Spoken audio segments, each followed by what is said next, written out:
우리가 요한계시록의 종반에 와 있습니다. 오늘 20장 말씀인데요. 10절까지 범위로 살펴보는데 천년왕국 논쟁이 끼어드는 대목이기도 합니다. 이 시점에서 그래서 계시록 말씀의 초점이 무엇이고 이 서신의 목적이 어디에 있는지를 다시 짚어보는 일이 필요할 것 같습니다. 여러분, 사도 요한의 초점이 무엇이었을까요? 그가 계시록의 환상을 보면서 무엇이 마음에 쓰였을까요? 그것은 소아시아의 7교회와 그 성도들입니다. 그들이 처한 현실과 그들의 신앙적 질문이 요한에게 중요했다는 겁니다. 그러니까 요한은 나에게 말이야 어마어마한 환상 계시를 보여주셨어. 여러분은 감히 상상도 못할, 그러니 내가 보고 들은 걸 쭉 써 내려갈 테니 잠만 말고 잘 듣고서 똑바로 믿음 생활하시오. 이런 식이 아니었다는 것입니다. 반모섬의 요한은요, 자기가 본 환상을 그냥 권위적으로 아니면 본 그대로 시간 순서에 따라 연대기적으로 쭉 쏟아낸 것이 아니라 요한은 목회자의 심정으로 고민하면서 적어 나갔습니다. 형제들이 핍박받고 있습니다. 사탄이 역사합니다. 저희는 무엇을 소망해야 합니까? 라는 그 7교회 성도들의 물음에 대하여, 그들의 처지에 대하여 초점과 목양적 관심을 두고 이 서신을 적어 나갔다는 것입니다. 성도들의 그 처지, 그 물음 앞에 요한이 전심으로 응대한 것이 계시록인 것입니다. 내가 소아시아의 형제 자매들에게, 그리고 미래의 모든 교회에 가장 중요한 신앙 주제를 최선을 다해 들려주어야지 라는 마음이 요한에게 있었다는 것입니다. 자기가 듣고 본 것을 그저 시간 순대로 쭉 나열하기보다는 주제를 오고 오는 세대의 온 성도와 모든 교회가 이 주제만큼은 붙들어야 됩니다라는 가장 중요한 주제를 환상을 본 것을 토대로 잘 선별하여 그 주제들이 반복적으로 들려지도록 이 요한계시록이 설계되어 있습니다. 그 주제들을 대표적인 것들로 한번 다시 볼까요? 하늘 보자라는 주제가 계시록에 가장 중요합니다. 여러분, 계시록의 환상의 사건들이 펼쳐질 때요, 항상 무엇으로 붙었냐 하면 보좌로부터입니다. 요한이 새로운 환상 장면을 볼 때마다 무슨 어구가 반복되는지 아세요? 보좌를 보는 겁니다. 그래서 보좌가 가장 중요해요. 3가지 심판 시리즈를 우리가 쭉 보았는데 계속해서 보좌로부터 그 심판이 진행이 됩니다. 결국 심판과 종말에 하나님이 주권을 행사하신다라는 이 주제가 계속 들려지는 겁니다. 하나님이 통치하십니다. 그리스도의 나라는 완성됩니다라는 이 주제를 계속해서 우리에게 말씀해 주고 싶었던 거죠. 그러니 사탄의 왕국과 그 추종자들은 어떻게 될까요? 멸망당합니다. 패배해야 합니다. 그러므로 땅의 교회들은 남아있는 동안 두려움 없이 하늘의 예배, 하늘 공동체를 구현해 나가십시오 라는 권면을 지속해서 우리에게 들려주고 있는 것입니다. 오늘 본문은 이런 주제들을 또 한 번 우리로 듣게 하는데요, 저를 따라서 해주시면 좋겠습니다. 주제 반복. 이 소중한 주제들이 이제 요한계시록 20장까지 왔기 때문에 우리가 감을 잡고 있어요.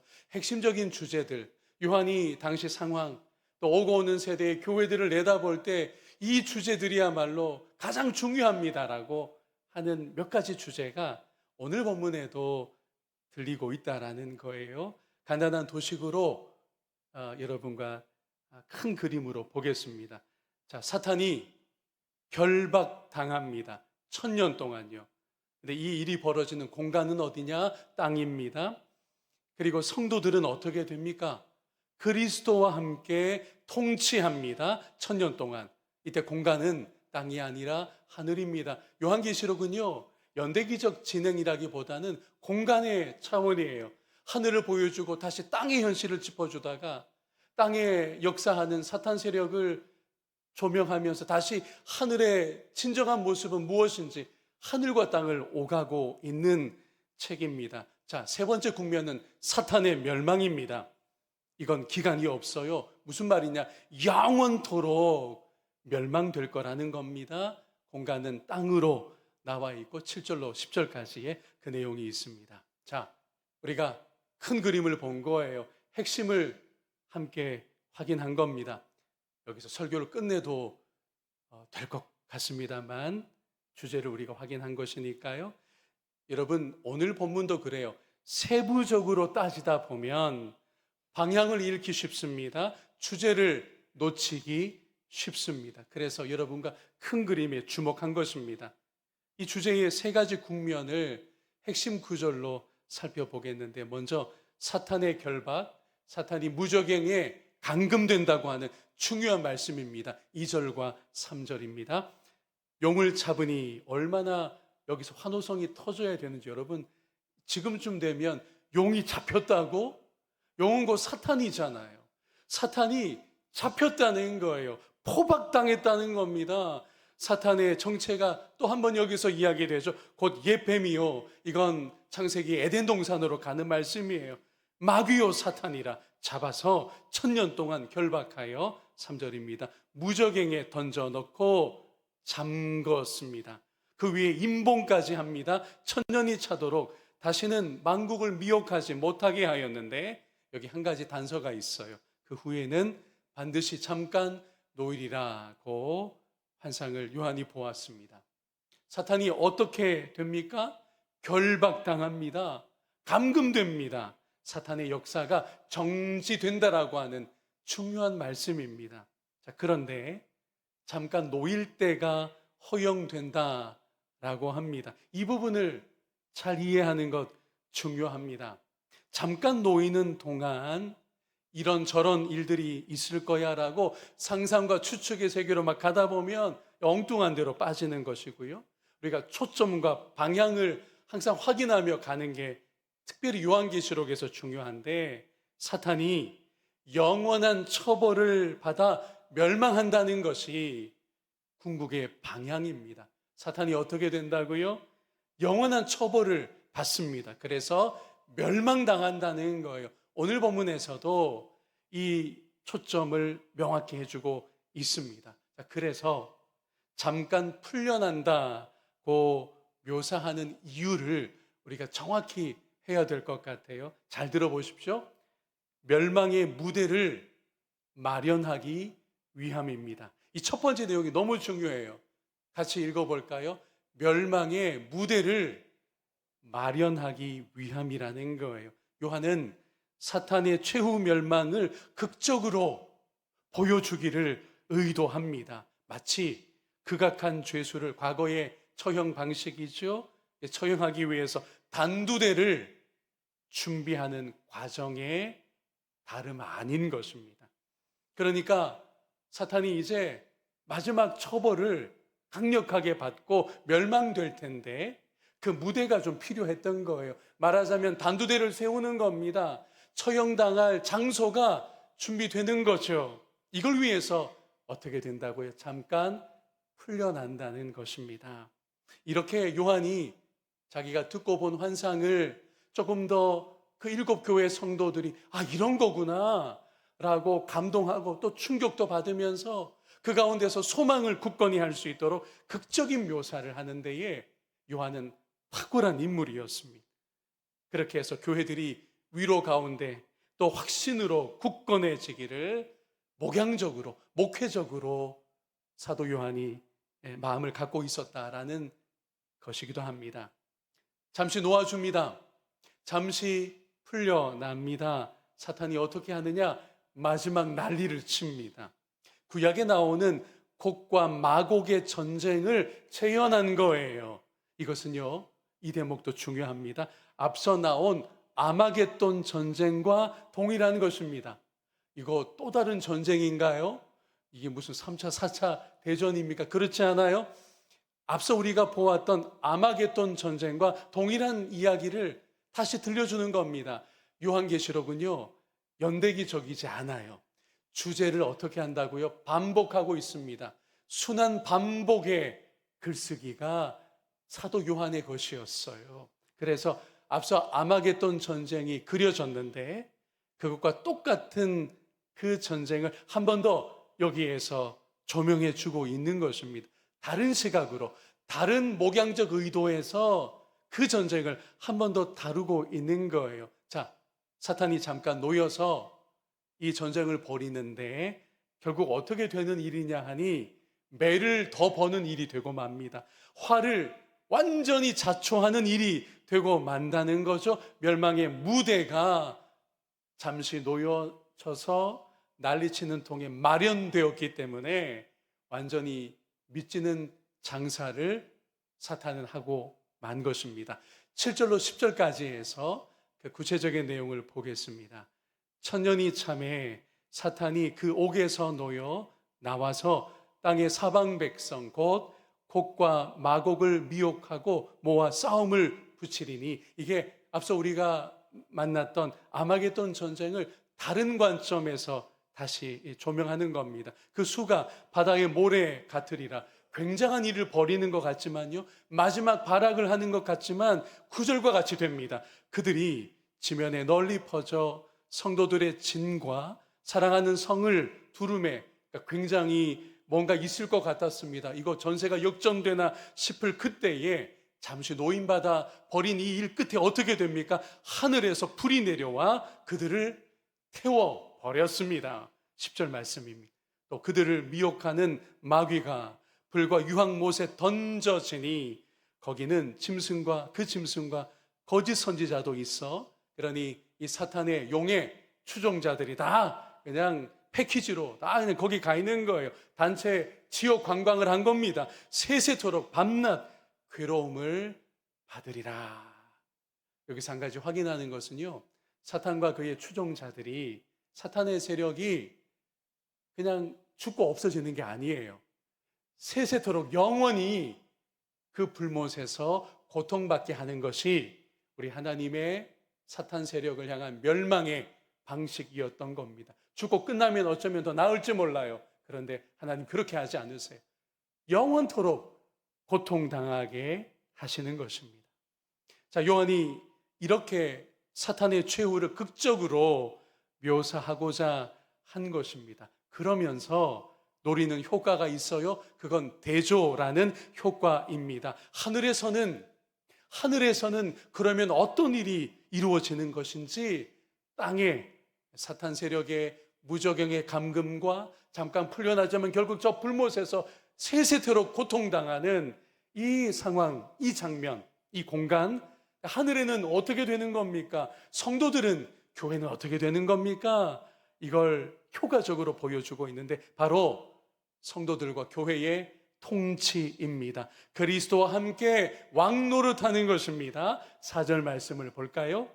또 내가 보좌들을 보니, 여러분 요한계시록은 늘 하늘 보좌를 중심으로 모든 일들이 주관되고 또 시작되고 그렇습니다. 또 내가 보좌들을 보니 거기에 앉은 자들이 있어 심판하는 권세를 받았더라.